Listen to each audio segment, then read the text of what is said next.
नजर आ रही है मायावती। चलिए आगे बढ़ लेते हैं। उपचुनाव को लेकर समाजवादी पार्टी भी खासा एक्शन में नजर आ रही है। सपा कार्यालय में उपचुनाव को लेकर बैठक, अखिलेश यादव बैठक में शामिल होंगे, तो ये बैठक होने वाली है। इस बैठक में उपचुनाव को लेकर कई बड़े फैसले पार्टी के लिहाज से किए जा सकते हैं, ये जानकारी है। अखिलेश यादव इस बैठक का हिस्सा रहने वाले हैं मुख्य तौर पर। तो देखिए, हर दल और हर नेता अपनी तरफ से कवायद में जुटा हुआ है। इससे पहले हमने मायावती को आपको सुनवाया कि मायावती का ये बयान आया है कि उन्होंने कहा है कि हम गठबंधन नहीं करेंगे। इधर अखिलेश यादव भी बेहद एक्टिव नजर आ रहे हैं अपनी पार्टी को लेकर। बैठकों का दौर भी लगातार जारी है, मंथन का दौर भी जारी है। आने वाले उपचुनाव को लेकर भी क्या उम्मीदवारों का यहाँ पर फॉर्मूला रहने वाला है, क्या रणनीति रहेगी, किस पार्टी लाइन क्या रहेगी, किसी भी पार्टी की, किसी भी दल की एक लाइन होती है, उस पिच पर किस तरीके से चलना है, इन तमाम पहलुओं को लेकर इस बैठक में अखिलेश यादव जो है वो मंथन करने वाले हैं।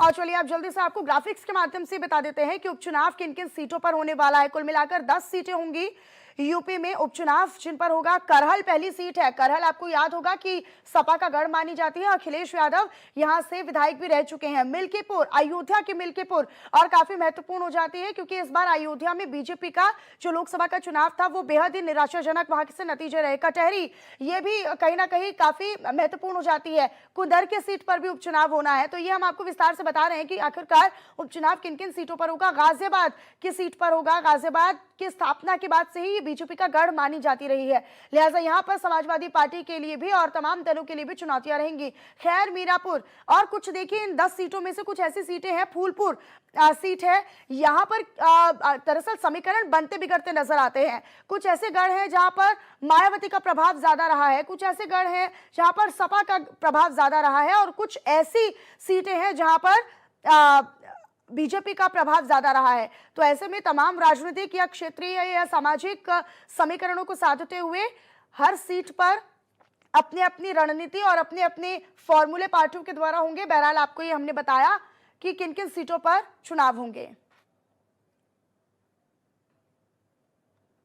मोहम्मद शबाब मेरे साथ लखनऊ से जुड़े हुए हैं अधिक जानकारी के साथ इसी खबर पर। मोहम्मद शबाब, देखिए ये काफी महत्वपूर्ण हो जाता है, क्योंकि अब उपचुनाव का रण हम देख रहे हैं कि बेहद रोचक होता हुआ नजर आ रहा है। मायावती ये कह रहे हैं कि भाई हम गठबंधन नहीं करेंगे किसी भी दल से। इधर अखिलेश यादव की बैठकों का दौर जारी है। किस दिशा में ये पूरा उपचुनाव होता हुआ नजर आ रहा है? अब देखिए, अब इंतजार भारत निर्वाचन आयोग का है, जो इन 10 सीटों के बाई इलेक्शन की तारीखों का ऐलान करे।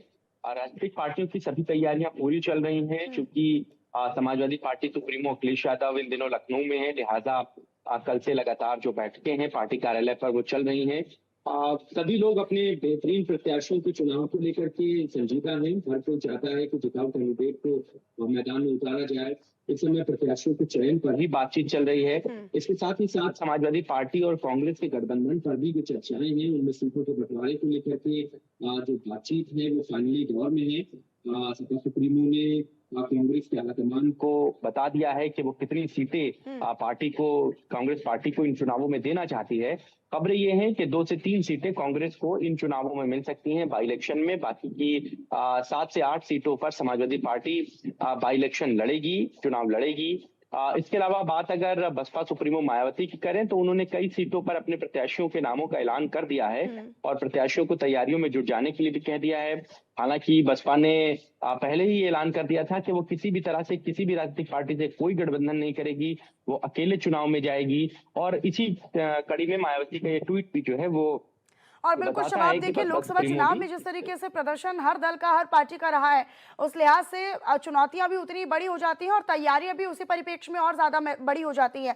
शुक्रिया शबाब आपका इस तमाम जानकारी को साझा करने के लिए। तो देखिए, यहाँ पर उपचुनाव की तैयारियां जोरों पर चल रही है। हर दल, हर नेता अपनी पार्टी को लेकर काफी सक्रिय नजर आ रहा है। और ऐसे में अखिलेश यादव की बात कर ले तो वो लगातार प्रत्याशियों को लेकर मंथन कर रहे हैं, रणनीति को लेकर मंथन कर रहे हैं। और ऐसे में मायावती के बयान की बात करें तो मायावती ये कह रही हैं कि हम किसी भी दल से गठबंधन नहीं करेंगे। हवाला उन्होंने दिया है कि हर दल जो है वो पार्टी आरक्षण विरोधी है, और आरक्षण विरोधी होने के कारण हम किसी भी दल से गठबंधन नहीं करेंगे, ये मायावती ने साफ तौर पर कहा है। तो देखिए, हर किसी की अपनी अपनी रणनीति है, अपने अपने फॉर्मूले हैं, अपनी अपनी पार्टी लाइन है और अपनी अपनी रणनीति है जिसके लिहाज से हर दल यूपी में अपने बेहतर प्रदर्शन के लिए तैयारियां कर रहा है।